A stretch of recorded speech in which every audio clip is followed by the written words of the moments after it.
Tirania dos Dragões. O Tesouro da Rainha Dragão. Livro 1.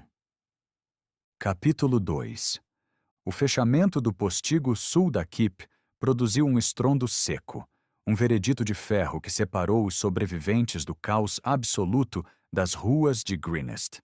Dentro do túnel de entrada, o ar era subitamente mais denso, saturado com o cheiro de suor frio e o metálico de feridas abertas.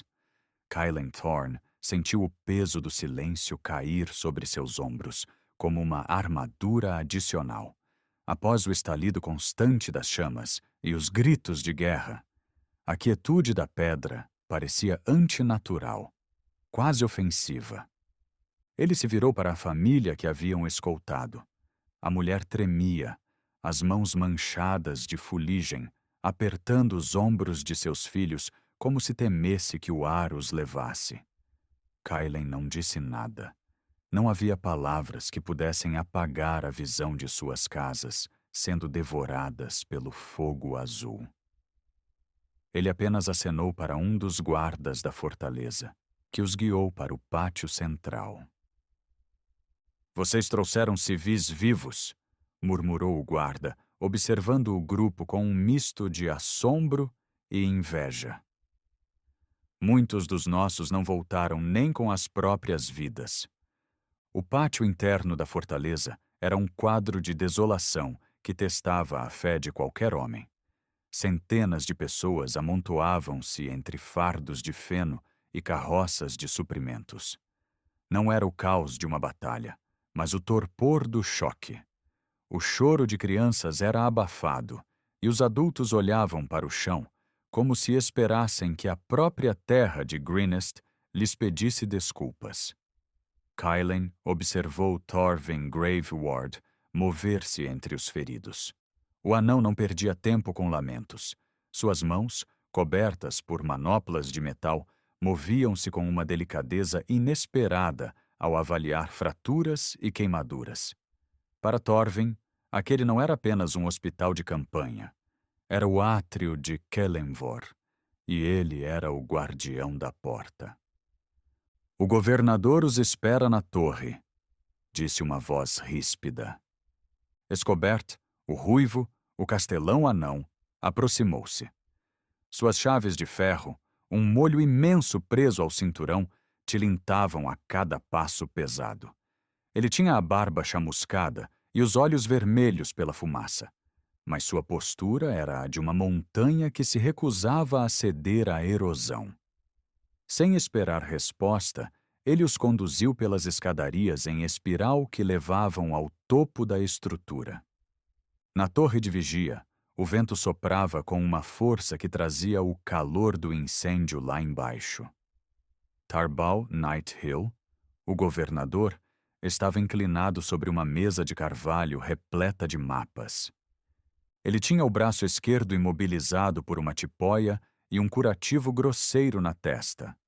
Mas o que mais chamava a atenção era o vazio em seu olhar. Ele olhava para o mapa de Greenest como se estivesse lendo um obituário. "Governador!" chamou Kylen. Nighthill ergueu a cabeça. Ele levou um momento para focar nos 4 estranhos. "Escobert me disse que vocês lutaram como se a vila fosse sua. Por que fizeram isso?" "Greenest é apenas um ponto de parada para caravanas. Um lugar que o mundo esqueceu antes mesmo de ser atacado." "O culto do dragão não esqueceu", interveio Talrik, dando um passo à frente. O mago parecia uma sombra de si mesmo, as pontas de seus dedos ainda tremendo pela exaustão mágica.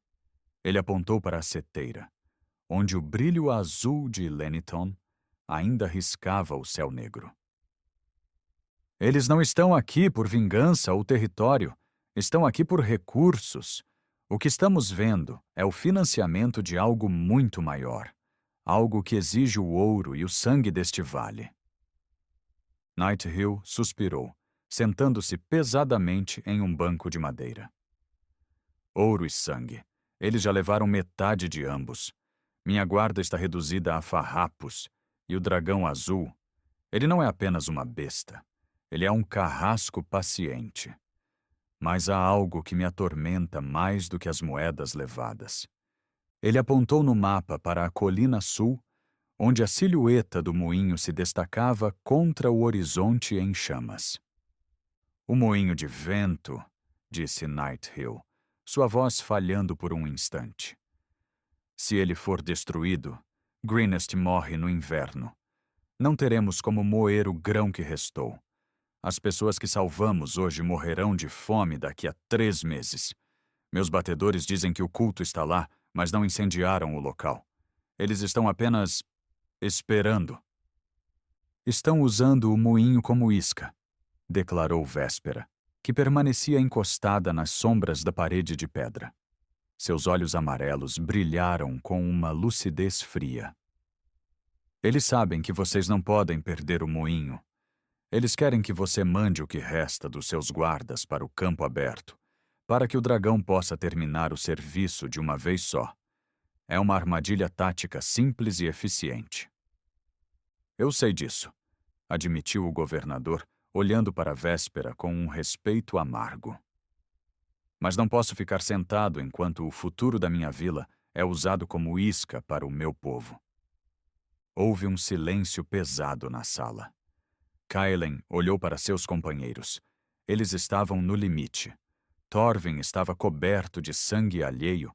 Taurik estava drenado e Véspera, embora silenciosa, demonstrava atenção em cada músculo. Mas a imagem da família que salvaram nas ruas, o pai ferido, as crianças aterrorizadas, ainda estava fresca em sua mente. Nós iremos, disse Kaelen. Nighthill olhou para o guerreiro. Vocês acabaram de atravessar o inferno para chegar aqui. E agora vamos atravessá-lo para voltar, respondeu Kaelen. Mas não faremos isso pelo portão principal. Se o culto está esperando uma carga de guardas, daremos a eles algo que não estão esperando. Escobert deu um passo à frente, as chaves tilintando. Há um caminho, uma passagem de serviço antiga que sai no leito seco do riacho, coberta pela folhagem pesada dos salgueiros. Ela foi construída para suprimentos de emergência e poucos na vila lembram que ela existe. É um túnel estreito, úmido e, nestes tempos, infestada de ratos. Mas levará vocês até a base da colina do moinho sem serem avistados pelas patrulhas principais. O castelão os levou de volta aos porões da Keep. O ar ali era mais frio, exalando o cheiro de pedra úmida e óleo mineral. Atrás de uma prateleira de barris vazios, ele destrancou uma laje de granito que deslizou com um gemido de pedra sobre pedra. Um buraco negro abriu-se diante deles, exalando o hálito da terra. Este é o fim da linha para mim, disse Escobert, entregando uma tocha a Kaelen. Sigam o som do riacho. Se o moinho for salvo, talvez Greenest tenha uma chance de ver a primavera. Se não, bem, tentem não morrer nas trevas. Kaelen Thorne assumiu a liderança, a luz da tocha projetando sombras dançantes e alongadas nas paredes irregulares do túnel. Thorvin seguia logo atrás, seu martelo de guerra pronto para qualquer eventualidade, enquanto Taurik e Véspera fechavam a retaguarda. Enquanto avançavam pela passagem claustrofóbica, o som da batalha na superfície tornou-se um murmúrio abafado, substituído pelo som de garras arranhando a pedra e o gotejar constante de água. Cada um deles sabia o que estava em jogo. O moinho não era apenas madeira e engrenagens. Era a diferença entre a sobrevivência e a extinção lenta para centenas de pessoas. E nas sombras do túnel, longe do fogo do dragão, eles compreenderam que a guerra contra o culto do dragão exigiria mais do que apenas coragem. Exigiria a disposição de caminhar pelos lugares onde a esperança não ousava entrar.